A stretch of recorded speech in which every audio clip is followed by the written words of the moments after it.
அனைவருக்கும் வணக்கம். என்னுடைய பெயர் ஆனந்தி. எனக்கு இப்போ 22 வயதாகிறது. நான் மிகவும் அழகாக இருப்பேன்.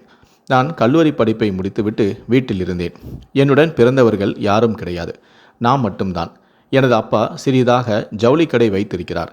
அம்மா வீட்டில்தான் இருக்கிறார். நாங்கள் மிகவும் பணக்கார குடும்பம் எல்லாம் கிடையாது. சாதாரண வாழ்க்கையை தான் நாங்கள் வாழ்ந்து வந்தோம்.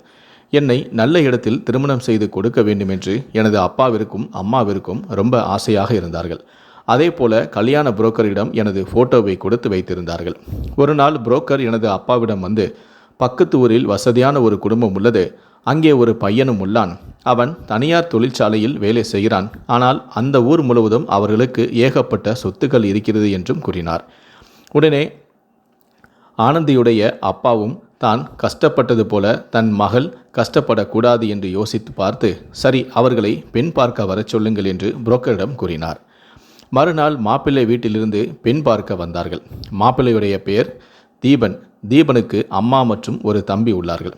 ஆனால் அவனுக்கு அப்பா கிடையாது. நல்லது கெட்டது அனைத்துமே தீபனுடைய அம்மா தான் பார்த்து கொள்வார். அவர்கள் அந்த ஊரில் வசதியான குடும்பம் மட்டுமல்லாமல் அவர்களுக்கென்று அந்த ஊரில் ஒரு நல்ல பேரும் உண்டு. பெண் வீட்டாரிடம் மாப்பிள்ளையுடைய அம்மா கலகலவென்று பேசுவதை பார்த்து, சரி நம்ம மகள் இந்த வீட்டிற்கு மருமகளாய் போனால் சந்தோஷமாக இருப்பாள் என்று முடிவெடுத்து திருமணத்திற்கும் ஒத்துக்கொண்டார்கள். ஆனால் மாப்பிள்ளை எதுவுமே பேசாமல் அமர்ந்திருந்தார். என்னவென்று மாப்பிள்ளை என் அம்மாவிடம் கேட்க, அவனுக்கு கொஞ்சம் கூச்ச சுவாபம், அதனால்தான் அப்படி இருக்கிறார் என்று கூறினார்கள். பெண் வீட்டிலும் அதை பெரிதாக எடுத்துக்கொள்ளாமல் திருமணம் முடிவு செய்து வைத்து 2 மாதத்திலேயே திருமணமும் முடிந்தது. இப்படியே மாப்பிள்ளை வீட்டில் ஆட்டமும் பாட்டமும் சந்தோஷமுமாக அனைவருமே இருந்தனர். ஆனால் திருமணம் செய்த ஆனந்தம் தீபனுக்கு மட்டும் கொஞ்சம் கூட முகத்தில் இல்லை. அன்று பெண்ணை தனது நடு வீட்டில் அமர வைத்து அனைவரும் பேசி கொண்டிருந்தனர். அனைவருமே இனிப்புகளை கொடுப்பதற்காக பெண்ணையும் மாப்பிள்ளையும் ஒன்றாக அமரச் சொன்னார்கள். அப்பொழுது தீபனுடைய அம்மா, தீபன் இங்கே வாப்பா என்று கூற, அம்மா எனக்கு தான் இதெல்லாம் பிடிக்காதில்லை, உங்களுக்கு தெரியாதா என்று தீபன் உடன் கூறினான். ஆனால் அவனுடைய அம்மா, இதெல்லாம் சம்பிரதாயத்துக்கு தான் வாப்பா என்று அவரை வரவழைத்து ஆனந்தியின் பக்கத்தில் அமர வைத்தார். சொந்தம் அனைவருமே தீபனை கிண்டல் செய்து கொண்டிருக்க அவன் முகத்தில் கொஞ்சம் கூட சிரிப்பே இல்லை. அனைவரும் இப்படியே பேசிக் கொண்டிருக்க அங்கிருந்து தீபன் எழுந்து கிளம்பிவிட்டான். உடனே வேதனையுடன், அம்மா ஏன் இப்படி பண்ணுறீங்க, அவனை பாருங்க வெக்கப்பட்டு உள்ளே போயிட்டான் என்றும் கூறினார். அன்று இரவு முதல் இரவு கொண்டாடுவதற்காக சந்தோஷமாக தனது அறைக்குள் ஆனந்தி வந்தாள். அங்கே தீபன் படுத்திருந்தான். உடனே ஆனந்தி அவன் பக்கத்தில் படுத்து அவன் மேலே கையை போட்டாள். ஆனால் அது தீபனுக்கு பிடிக்கவில்லை.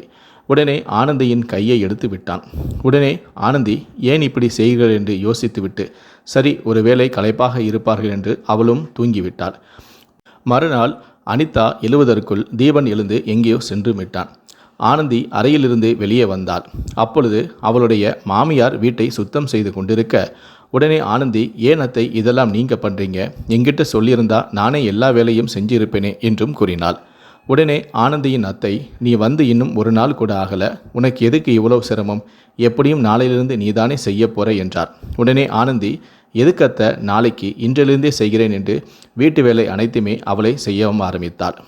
உடனே அவளின் அத்தை, என் வீட்டிலும் ஒரு பெண் குழந்தை பிறக்க வேண்டும் என்று நினைத்தேன், ஆனால் கடவுள் உன் ரூபத்தில் அதை நிஜமாக்கி விட்டார் என்று அவளிடம் அன்பாக பேசுவது போல பேசினார். அப்படியே அந்த வீட்டு வேலை அனைத்தையுமே ஆனந்தி பார்த்தும் கொண்டாள். அன்றிரவு தீபன் வீட்டிற்கும் வந்தான். வந்தவுடன் ஒரு அறைக்கு சென்றான். உடனே அதை பார்த்த ஆனந்தி, இவர் ஏன் இந்த நேரத்தில் இங்கு செல்கிறார் என்று அவரை பின்தொடர்ந்தும் சென்றாள். அங்கே அவள் ஓரமாக நின்று பார்த்தபோது தீபன் ஒரு திருநங்கையுடன் பேசி கொண்டிருப்பதைக் கண்டு அதிர்ச்சி அடைந்தாள். உடனே அந்த திருநங்கையிடம் ஒரு பெட்டியை கொடுத்து அனுப்பி வைத்தான். உடனே அதை பார்த்த ஆனந்தி அங்கே சென்று தீபனை பார்த்து, இவங்க இந்த நேரத்தில் இங்கே ஏன் வந்தாங்க என்று கேட்டாள். அவங்களுக்கு என்ன கொடுத்தீங்க என்று கேட்க, உடனே தீபன் கோபப்பட்டு, உனக்கு இங்கே என்ன வேலை, அவங்க இங்கே வந்தால் உனக்கு என்ன ஆகிட போகுது, அவங்களும் மனிதர்கள் தானே, இவங்க எல்லாம் எவ்வளவு கஷ்டத்தில் வாழ்கிறாங்க தெரியுமா, அதனால தான் என் வீட்டுக்கு அப்பப்போ கூப்பிட்டு என்னுடைய பழைய பொருட்களை எல்லாம் கொடுத்து விடுவேன் என்று தீபன் கூறினான். அப்போது ஆனந்தி என தீபனுடைய அம்மா கூப்பிட, இந்த வந்துவிட்டேன் என்று உடனே அவள் அங்கிருந்து சென்று விட்டாள். இப்படியே 2 நாட்கள் போக மறுநாள் இரவு தீபன் தனது அறையில் எப்பவும் போல படுத்திருந்தான். அங்கே சென்ற அனிதா தீபனை பின்பக்கமாக போய் கட்டி அணைத்தாள். உடனே தீபன் எழுந்து, என்ன ஆச்சு உனக்கு, நீ இன்னுமா தூங்காமல் இருக்க என்று கேட்க, உடனே ஆனந்தி 3 நாட்களாக தூங்கிட்டு தான் இருக்கேன் என்று கூற, தீபன் இரவு ஆனால் எல்லோருமே தூங்கதான் செய்வார்கள் என்றும் கூறினார். உடனே ஆனந்தி, இங்கே பாருங்க, எனக்கும் இரவுல எல்லாம் தூங்க தான் செய்வாங்கன்னு தெரியும். நமக்கு திருமணமாகி 3 நாள் ஆச்சு. ஒரே படுக்கையில் நாம் இருவரும் படுக்கிறோமே தவிர நாம் இன்னும் சேரவே இல்லை என்றாள். உடனே தீபன், இங்கே பாரு, எனக்கு நீ சொல்கிறது நல்லா புரியுது. ஆனால் எனக்கு இது சரின்னு படலை. எனக்கு உடல்நிலை கொஞ்சம் சரியில்லை. அதனால் வேலையில் இருக்கிற ப்ரெஷரால் வேறு ப்ரெஷர் வேறு இருக்குது. கொஞ்ச நாள் பொறுத்துக்கோ ப்ளீஸ். இப்போ நீ தூங்கு, நானும் படுத்து தூங்குறேன். தலையெல்லாம் ரொம்ப வலிக்குது என்றும் கூறினான். உடனே ஆனந்தி, அட இதை முதல்லையே நீங்கள் சொல்லியிருக்கலாம் இல்லை என்று, படுங்க, நான் உங்களுக்கு மருந்து தேய்ச்சி விடுறேன் என்று அவனை படுக்க வைத்து மருந்து தேய்க்க ஆரம்பித்தாள். உடனே மருந்து தேய்ப்பது போல அவன் பக்கத்தில் சென்று அவனிடம் முத்தம் கொடுப்பது போலவும் சென்றாள். ஆனால் அவன் கோபப்பட்டு, என்ன, தூங்க விடு, தயவு செஞ்சு நீயும் தூங்கு என்று திட்டினான். உடனே ஆனந்தி என்ன சொல்வது என்று தெரியாமல், தான் திருமணமாகி 3 நாட்களாகியும் நமக்கு சந்தோஷம் இல்லையே என்று யோசித்து கொண்டே தூங்காமல் படுத்தும் இருந்தாள். வினோத்தும் எப்பவும் தனது அண்ணியிடம் கலகலவென பேசுவான். மறுநாள் காலையில் ஆனந்தி சாப்பாட்டை வைத்து கொண்டு சாப்பிடாமல் யோசித்து கொண்டிருக்க, வினோத் ஏதோ ஒரு காமெடியை சொல்லி சிரித்து கொண்டு இருந்தான். ஆனால் அதை கண்டுகொள்ளாமல் ஆனந்தி நேற்று நடந்ததை பற்றியே யோசித்து கொண்டும் இருந்தாள். உடனே வினோத் ஆனந்தியிடம் பக்கத்தில் வந்து, அண்ணி, நான் உங்களிடம் சொன்ன காமெடி பிடிக்கலையா என்று கேட்க, இல்லை, காமெடி நல்லதாக இருந்துச்சு என்று அவரிடம் சிரிப்பது போல நடித்தும் கொண்டு இருந்தாள். உடனே வினோத், நீங்கள் ஏதோ கஷ்டத்தில் இருக்கீங்க, என்ன ஆச்சுன்னு சொல்லுங்கள் என்று கேட்க, அதெல்லாம் ஒன்றும் இல்லைப்பா என ஆனந்தி கூற, இல்லை, உங்கள் முகமே ஏதோ காட்டி கொடுக்குது, எதுவாக இருந்தாலும் என்கிட்ட சொல்லுங்கள். என்னை பொறுத்த வரைக்கும் முதல்ல நாம் 2 பேரும் நல்ல நண்பர்கள், அதற்கு பிறகுதான் நீங்கள் என்னுடைய அண்ணி என்றும் கூறினான். அவன் கூறியதை கேட்டவுடன் நடந்ததை பற்றி சொல்ல வாயெடுத்தவள் திடீரென அவருடைய அத்தை கூப்பிட, இதோ வரேன் அத்தை என்று சொல்லிவிட்டு உடனே கிளம்பியும் விட்டாள். உடனே தனது அத்தையிடம், என்ன அத்தை, ஏன் கூப்பிட்டீங்க என்று கேட்க, இங்கு உள்ள வந்து பாருமா என்று சொன்னாள். தனது கையில் வைத்திருந்த ஒரு நகையை எடுத்து, இங்கே பாருமா, இது நம்ம பரம்பரையாக இதுவரைக்கும் என்னை தவிர வேறு யாரும் போட்டது இல்லை, போட்டு பாரு, எப்படி இருக்குன்னு பார்க்கலாம் என்று கூறிவிட்டு, இது இன்னையிலிருந்து உன்னுடைய பொறுப்பு, நீ தான் பத்திரமாக வைத்து கொள்ள வேண்டும் என்றும் கூறினார். உடனே அந்த நகையை பார்த்தவுடன் ஆனந்திக்கு மிகவும் சந்தோஷமாக இருந்தது.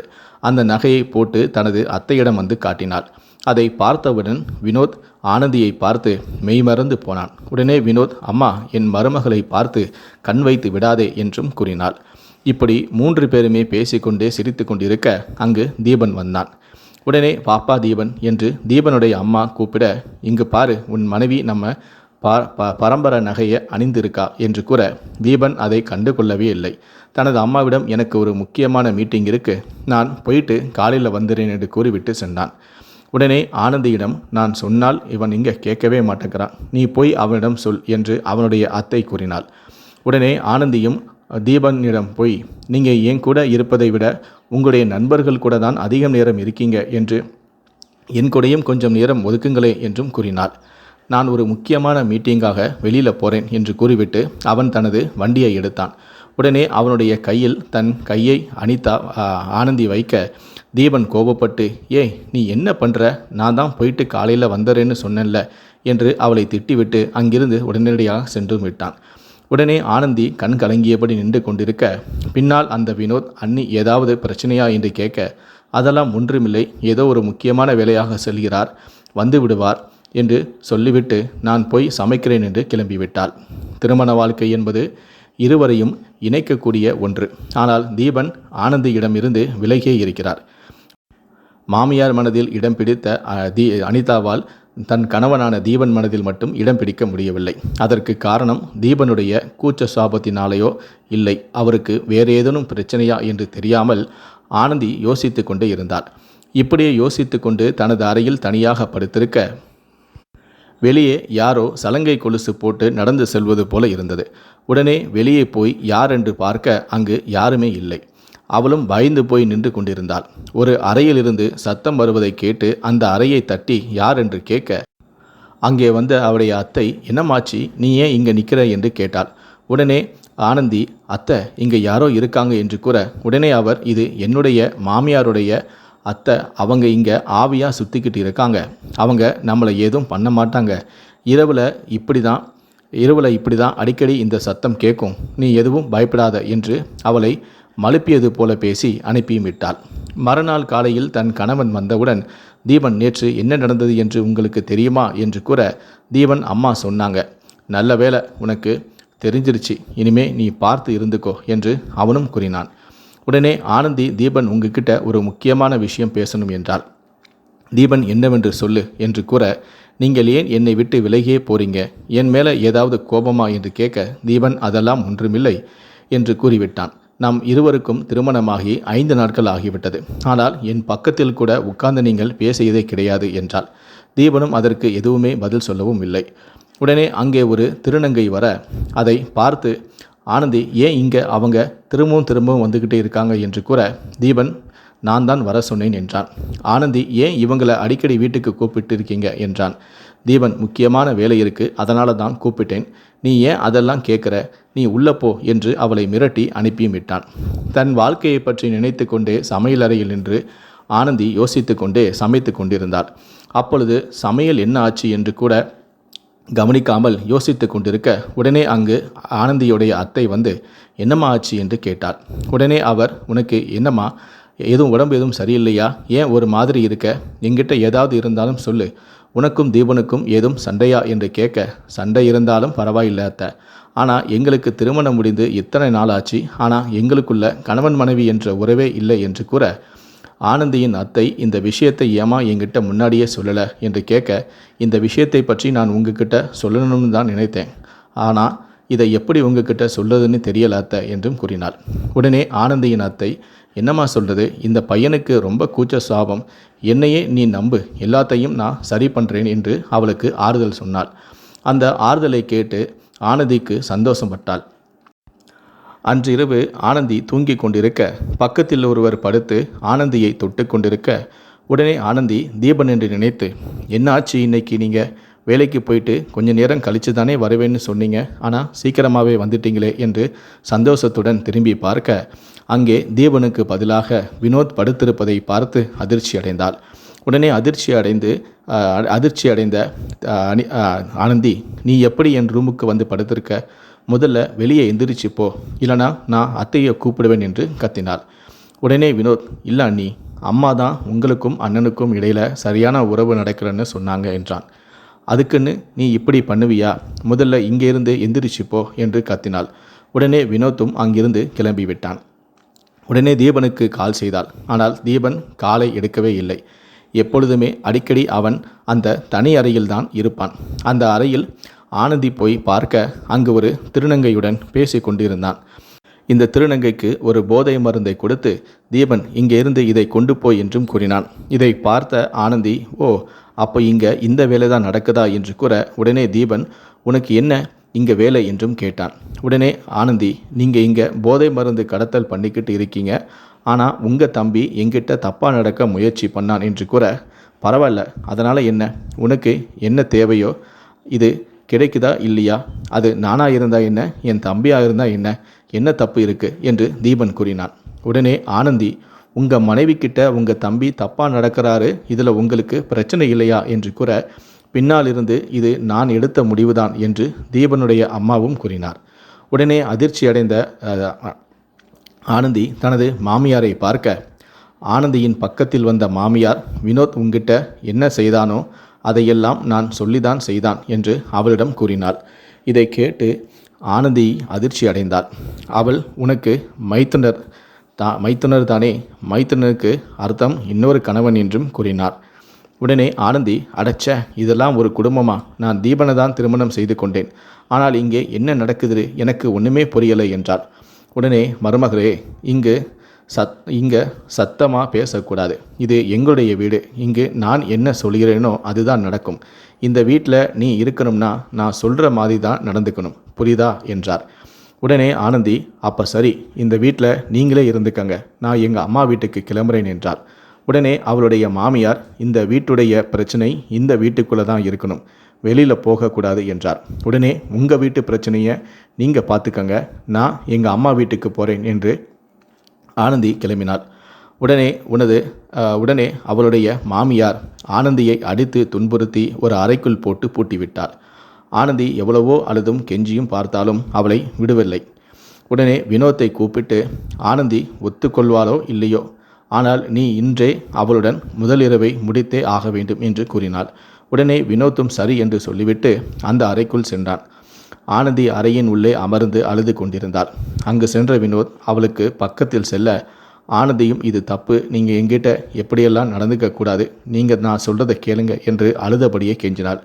தீபனுக்கு தானே என்னை திருமணம் செய்து வைத்தார்கள், தயவுசெய்து என்னை இங்கிருந்து செல்ல விடுங்கள், நான் என்னுடைய அப்பா வீட்டிற்கு சென்று விடுகிறேன் என்று அவனிடம் கூற, உடனே வினோத்தும் சரி அமைதியாக இருங்கள், கொஞ்சம் நேரம் அமைதியாக இருங்கள், நான் எதுவும் உங்களை செய்ய மாட்டேன், இங்கே என்ன நடந்தது ஏது நடந்தது என்பதையெல்லாம் நான் இப்பொழுது உங்களிடம் சொல்ல மாட்டேன், இப்போது நீங்கள் அமைதியாக இருக்கிறதா நல்லது, நான் உங்களை எதுவும் செய்யாமல் சிறிது நேரம் ஓரமாக அமர்ந்துவிட்டு சென்று விடுகிறேன் என்றும் கூறினான்.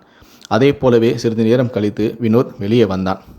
என் அம்மாவும் தீபனும் வெளியே நின்று கொண்டிருக்க தனது அம்மாவிடம் வினோத், அம்மா நீங்கள் சொன்னது போலவே எல்லாம் முடிந்துவிட்டது என்று பொய்யும் சொன்னான்.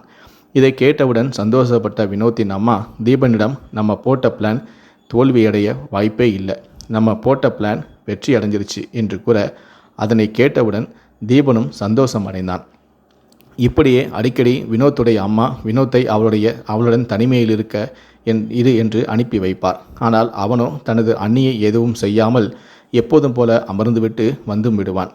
இதை யோசித்து கொண்டே இருந்த ஆனந்திக்கு எதனால் இப்படி நடக்கிறது என்று தனது வாழ்க்கையை வெறுத்து போனால் அந்த வீட்டில் அவள் ஒரு நடைப்பணமும் ஆனாள். ஒரு நாள் அதே போல அந்த அறையில் சலங்கை சத்தம் கேட்டது. இதை கேட்ட ஆனந்தி என்னவென்று கண்டுபிடித்து ஆக வேண்டும் என்று அந்த அறைக்கு பக்கத்தில் நின்று சாவி போடும் ஓட்டையில் பார்த்தால் அங்கு தீபன் தனக்கு பிடித்த சேலையை கட்டிக்கொண்டு கொலுசு வளையல் நகை எல்லாம் அணிந்து கொண்டு படுத்து கொண்டிருந்தார். இதை கண்டவுடன் ஆனந்திக்கு அதிர்ச்சியானது. தனது வாழ்க்கையை முடிந்தது போல அவளுக்கு தோன்றியது. உடனே பின்னால் வந்த அனிதாவுடைய அத்தை அனிதாவை இவளை விட்டால் வெளியே சொல்லிவிடுவார் என்று ஒரு சேரில் அவளை கட்டியும் போட்டார். ஆனந்தியை கட்டியை போட்டு, இன்னொரு முறை கொலுசு சத்தம் கேட்டால் அங்கே போகக்கூடாது என்று சொன்னேன், எதற்காக நீ அங்கு சென்றாய் என்று மாமியார் கேட்க, உடனே ஆனந்தி, இவன் ஆம்பளை கிடையாதுன்னு ஏற்கனவே எனக்கு ஒரு சந்தேகம் வந்துச்சு என்றாள். உடனே தீபன் அனிதாவிடம், நான் ஆம்பளை, இந்த விஷயத்தில் எனக்கு எந்த வருத்தமும் இல்லை, நான் ஒரு திருநங்கை, அந்த விஷயத்தில் எனக்கு பெருமைதான் என்றும் கூறினாள்.